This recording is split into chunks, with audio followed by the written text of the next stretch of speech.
Members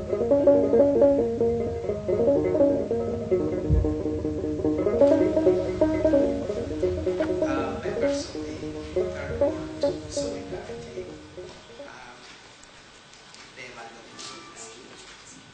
Council Bashari, and also Sandra. Ladies and gentlemen, I'm very happy to be here today, and I wish I had a projector because I could have shown you lots of things on the projector. Unfortunately, it is not there. What I'm going to talk, in general, what I'm going to talk about is, I've summarized the topic into Ethiopia, legally corrupt state, okay? Where corruption is legally allowed. As long as you don't fall out with the government, you are allowed to amass as much riches as you can, as long as you don't step out of the line, and that is falling out with the government. As you have already heard from Sandra and from Kafale, you've seen that the Ethiopian government is selling lands everywhere.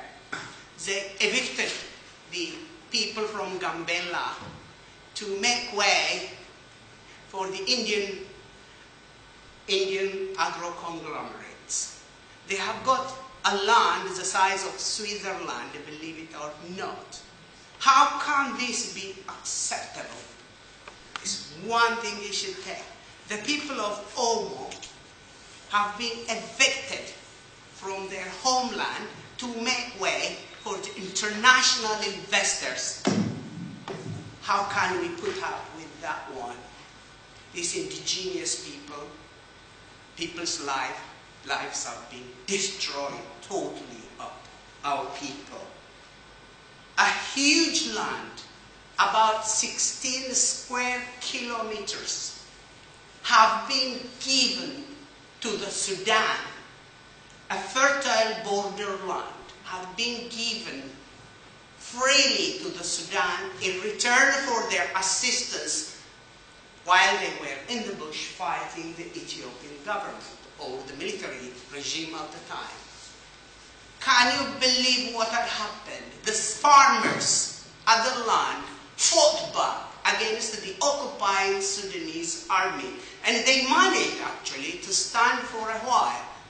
But you couldn't believe this. From the back, the Ethiopian military came and destroyed them.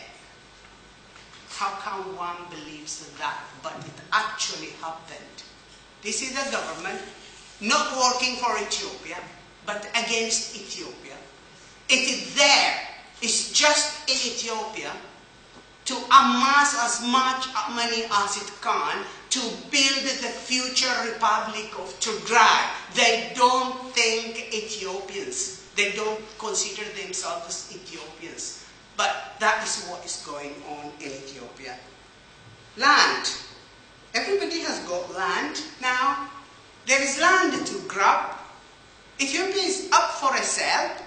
Anyone with money can go and get. Believe it or not, Egypt has got 20,000 acres of land. Ethiopian land. What does that mean? How can I put that one? Imagine 1 acre is 1 stadium. 20,000 acre means 20,000 stadium. Just approximately. That much land had been sold. And that land is the land of the Amaras and the land of the Afars. And Amaras who have been living elsewhere, like within Gojam, for example, a Gojam province. They have been evicted from Gojam to Gojam because the people at the border are not Gojamis. And they have divided us along ethnic lines and putting one against each other and doing all that. Ethiopia is not really that desperate. We have got natural resources. We have got rivers No one in Africa has got rivers as much as Ethiopia. We have got the mighty Blue Nile. 3/4 of that river, 3/7, sorry, 3 out of 7 that passes the Nile Delta comes from the Ethiopian highlands. 3/7, only 1/7 comes from, no, not 3/7, sorry, I'm wrong, absolutely. 7/8, that is the fraction. 7/8 of the water that passes through Nile Delta comes from Ethiopian highlands. Only 1/8 of the water that passes there comes from the Victoria or the White Nile. How can we, Ethiopians, could be classified as poor while we are waterbed of Africa? Baro, Ganale, Wabishabele, Awash. You couldn't believe. No one has got as much rivers as we do. And we are the African waterbed. But now and then drought comes and destroys our people. What is wrong with us? Well, the property right now, the entire economy, 50% of it belongs to endowment fund for rehabilitation of Tigray, or in short, effort. The private property of the mafiosi in power, the TPLF. Do you know the meaning of TPLF? Tigray Liberation Front. They have not changed their name, although they are government in Ethiopia. What are they doing? They are just there waiting for the right time to destroy Ethiopia. So that is why we all are here. Ethiopia is now 174th place out of 187, according to the United Nations Development Program Human Rights Development Index. Okay? Examining World Economic Forum Global Competitive Report, we find ourselves 118 out of 133 countries. Bottom there. Transparency and International gives 33 points at Corruption Perception Index. That really surprised me. Giving Ethiopia 33 out of 90 is something. That means these people don't know the regime in power. They don't know them at all. Britain has got 74, with Japan, and United States 73, and the highest is Denmark, Finland, and New Zealand, and Ethiopia got 33. I would have given them only 2, probably. That is what I would give them. We have got natural resources, we have got everything, we have got gold, we have got potassium, we've got not yet exploited oil reserves. We have all that. The gold belongs to effort and Alamuti. It belongs to these two people. 50% belongs to TPLF, 25% belongs to Alamuddin, 12.5% belongs to satellite parties, and the 12.5% belongs to the 90 million Ethiopians to share. Can you believe that? That is a real statistics. Okay, state corruption. May I read Almaram? He says, recently the World Bank released its 448-page World Bank report diagnosing corruption in Ethiopia, with evidence gallery showing that Ethiopia under the absolute dictatorship of Meles Zenawi regime has become a full-fledged corruptory regime controlled and operated by a small clique of corrupt to the core, vampiric, kleptocratic, who cling to power to rid themselves at the cost of public. Perhaps the report's findings should not come as surprise to any, since power corrupts and absolute power corrupts. Absolutely. And that is what he says. He made a lot. Effort has got 66 satellite companies. 66. Oh, I have to tell you. Guess what? Effort is a charity organization. And what does that mean? It doesn't pay taxes. And what has it got? 66 major.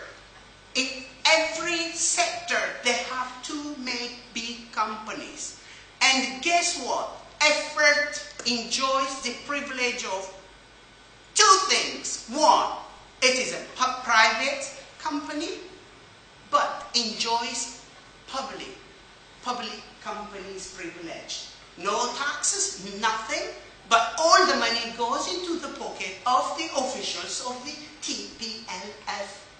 That is how it is. I have got lists of all the 66 companies.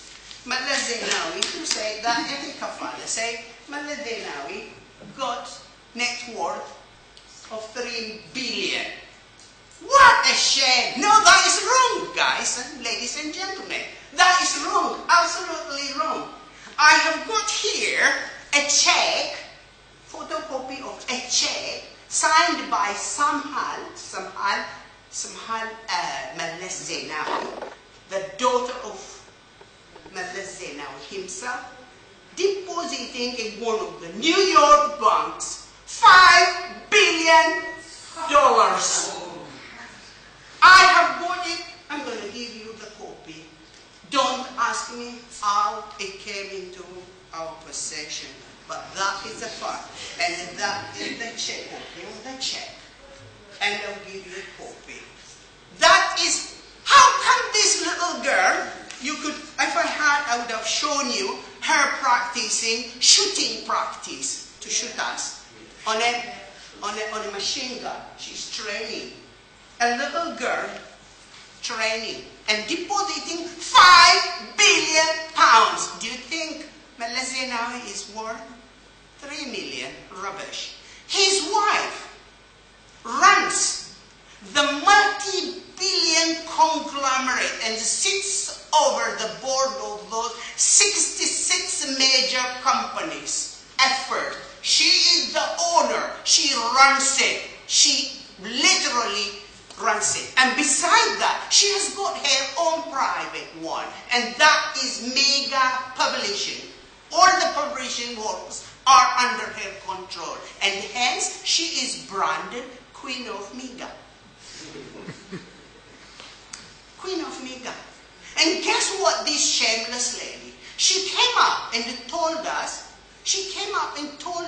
out blank, she said that she lived on her husband's $4,000 salary.